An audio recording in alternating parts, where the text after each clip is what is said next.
Hello everyone, welcome to G centric. मेरा नाम है ब्रज किशोर।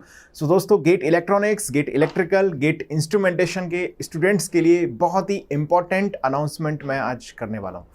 एक बहुत ही इंटरेस्टिंग सी सीरीज आपके लिए लॉन्च होने वाली है जो बहुत ही हेल्पफुल होगी आपकी प्रिपरेशन के लिए, जिसका नाम है रिसेंट ट्रेंड्स इन गेट। दोस्तों, जैसा कि इसके नाम से आप समझ पा रहे हैं, रिसेंट ट्रेंड्स मतलब रिसेंट ईयर्स में किस तरह का ट्रेंड गेट पेपर्स ने फॉलो किया है। स्पेशली हम बात करेंगे gate electronics, electrical, instrumentation.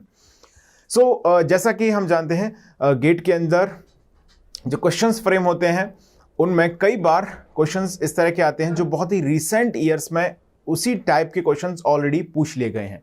Specially हम जब कॉमन सब्जेक्ट की बात करें तो कई बार क्वेश्चन, मान लीजिए गेट 20 में इलेक्ट्रिकल में पूछा गया, सिमिलर टाइप क्वेश्चन गेट 21 या 22 में इंस्ट्रूमेंटेशन या इलेक्ट्रॉनिक्स में पूछ लिया गया। तो आप एक चीज़ समझिएगा, कहीं ना कहीं अगर हम पैटर्न की स्टडी करते हैं रिसेंट ट्रेंड्स की, तो ये चीज़ आपको प्रिपरेशन में हेल्प कर सकती है। ओके, तो ये सीरीज़, इसका कंप्लीट मोटिव यही है कि थोड़ा सा आपको रिसेंट ईयर्स में किस तरह का गेट पेपर आया है, टॉपिक वाइज किस तरह के क्वेश्चंस आए हैं, किस सब्जेक्ट में कितनी डिफ़िकल्टी लेवल तक क्वेश्चंस को कवर किया गया है। साथ ही हम GATE 20, GATE 21, GATE 22, electrical, electronics, instrumentation, इनके क्वेश्चंस को भी सॉल्व करेंगे इस सीरीज में और एनालाइज भी करेंगे कि डिफ़िकल्टी लेवल के पैमाने पर क्वेश्चंस किस तरह से किसी पर्टिकुलर टॉपिक में फ्रेम किए गए हैं। जैसे मान लीजिए आप कोई टॉपिक तैयार करना शुरू करते हैं और आपको अगर उस पर पूछे गए क्वेश्चंस का पैटर्न नहीं मालूम है तो आपको बहुत मुश्किल होगी, डिफ़िकल्टी होगी उसको एनालाइज करने में। धीरे धीरे आप अपने लेवल पर कॉन्सेप्ट बिल्डअप करेंगे, फिर आप चीज़ों को एक एक करके समझने की कोशिश करेंगे कि किस तरह के क्वेश्चंस इस पर फ्रेम हो रहे हैं। तो इस सीरीज़ का पर्पज़ यही है कि इस समझने में आपकी हेल्प करना।